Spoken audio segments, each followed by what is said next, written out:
Labas, esu Saulius Bagdonas ir tikrai yra gera naujiena, kad mes vedame seminarus Atrasti savo gyvenimo pašaukimą. Daugam kilo labai dažnas klausimas. Ar dirbti darbą, kuris nepatinka, ar dirbti veiklą, kuri tavęs neveža, ar vis dėlto ieškoti to darbo ir tos veiklos, kuri gali realizuoti tave, kuri gali realizuoti tavo svajonės, kuri gali realizuoti tavo visus turimus gebėjimus. Ar dirbti darbą, kur užima tavo visą dieną nuo 8 iki 5, ar dirbti darbą visai kitokiu grafiku, ar visai nedirbti kažkokioje kompanijoje, tiesiog atlikti, tai vadinamas freelancerio funkcijas, ar turėti savo verslą. Daugam kyla klausimas.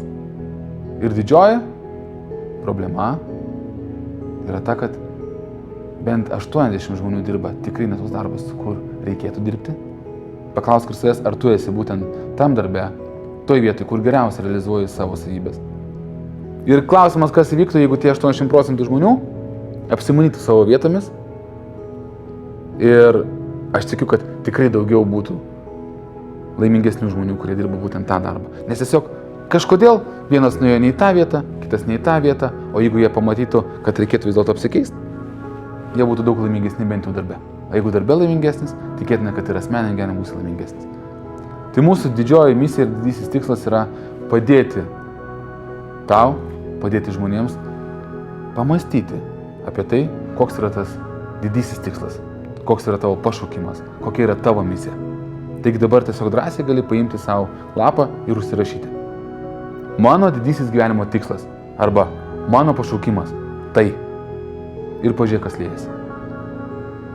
Jeigu atsakymas neateina, nespaus savęs, nes yra žmonių, kurie ir 40 metų nežino savo gyvenimo pašaukimo, tačiau gyvena laimingą gyvenimą. Galima gyventi laimingai, net ir neturint ir net nežinant savo gyvenimo pašaukimo. Galima vis tiek daryti gerus darbus, galima dirbti veiklą, kuri tau patinka, galima turėti didelį verslą, bet jeigu atrasi tą didįjį pašaukimą, ką tu iš tiesų nori padaryti, kam tu nori padėti, kaip nori realizuoti save, ką nori geresnio palikti po savęs, kai tavęs jau čia nebebus, ką nori pagerinti šitam pasauliu.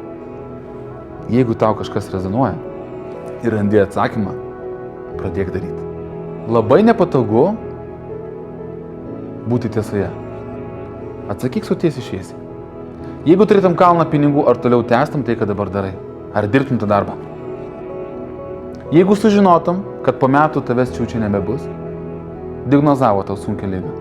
Metus gyvensi gerai, o po metų tau viskas. Ar tęsi ir darysi tai, ką dabar darai? Kokia veikla užsiimtum, jeigu turėtum tai daryti nemokamai? Privalai užsiimti kažkokią veiklą. Kokia veikla tai būtų? Ką darytum, jeigu nebūtų jokių bet? Įsivaizduok, tu sugalvoji ir bet ką pradedi, padarai. Ką darytum, jeigu turėtum supergalių? Ką veiktum? Ką keistum šitam pasauliu? Jeigu nori rasti atsakymą, man labai patiko Lino Matulio patarimas. Patirk kuo daugiau. Išbandyk kuo įvairesnių pramogų, kuo įdomesnių visokiausių veiklų, netgi darbų gali išmėginti. Labai buvo geras toks klausimukas. Įsivaizduok, dabar 2-3 metus iš eilės gali klysti ir išbandyti bet kokias veiklas. Ką bandytum? O kodėlgi dabar to neišbandyti? Pradėk bet ką daryti, tiesiog pradėk daryti. Kitas dalykas, pabūk tyloje. Pasivaikščiok, pabėgiok, pasportuok, atsipalaiduok. Tiesiog daryk tai, kas tau patinka. Nes didelė prievarta dažniausiai gerą neatveda. Jeigu nori rasti atsakymą, ką tau iš tikrųjų daryti, taip, gali susiimti, kaip daro kūrybininkai, taip tikrai aš noriu sugalvoti, tai ko aš noriu, galvoju ir po to atsipalaiduoju. Ir gali būti, kad atsakymas ateis tau duše. Nenorėk tu visų atsakymų gauti per vieną dieną. Jeigu tu jauti, kad šiandien dieną tau darbas neneša tos laimės, padaryk dėkingumo praktiką. Pasiimk paprastą lapą ir surašyk, už ką gali būti dėkingas. Dėkingas, pavyzdžiui, už tai, kad vis dėlto turiu darbą, nes daug kas neturi. Už tai, kad darbas mano vis dėlto neblogas, nes yra ir blogesnių. Už tai, kad man moka laiku atlyginimą. Už tai, kad galiu sumokėti už tą ir tą, gaudamas tos pinigus, taip toliau. Ir po to pradėk dėkoti už viską, ką turi šitam gyvenime. Žmonės aplinkui, daiktus, kokius įvykius gali turėti. Patikėk, netgi turint darbą, kuris atseit tau nepatinka, galima gyventi gerai. Tai tiesiog pamilk savo darbą, pamilk savo veiklą, pamilk save, pradėk savo patikti, didink savo pasitikėjimą ir bus super. Paskutinis patarimas, pats geriausias. Sako, o gerai pasakė Povilas Petrauskas. Sako, kodėl tu nedarai tai, ką tu reikėtų daryti? Kodėl, pavyzdžiui, neišeini iš darbo? Kodėl nesukuri kažkokį projektą, verslą? Nes bijai. O kaip tu galėtas baimės? Reikia pasitikėjimo. O kaip įgyti pasitikėjimo? Vieni sako, eksportuok, sportuodamas įgyji pasitikėjimo po truputį. Taip, superinis patarimas. Tačiau vienas dalykas, kuris tikrai labai padeda. Turėk paprastą sąsinuką ploną ir kiekvieną vakarą, vakare atsėstų ramiai, skirk 3 minutės, jis surašyk, ką šiandien gero padarai, kas šiandien tau pasisekė. Nuo mažiausio dalyko iki pačio didžiausio. Tebūnie, radau 1 centą eurą, super.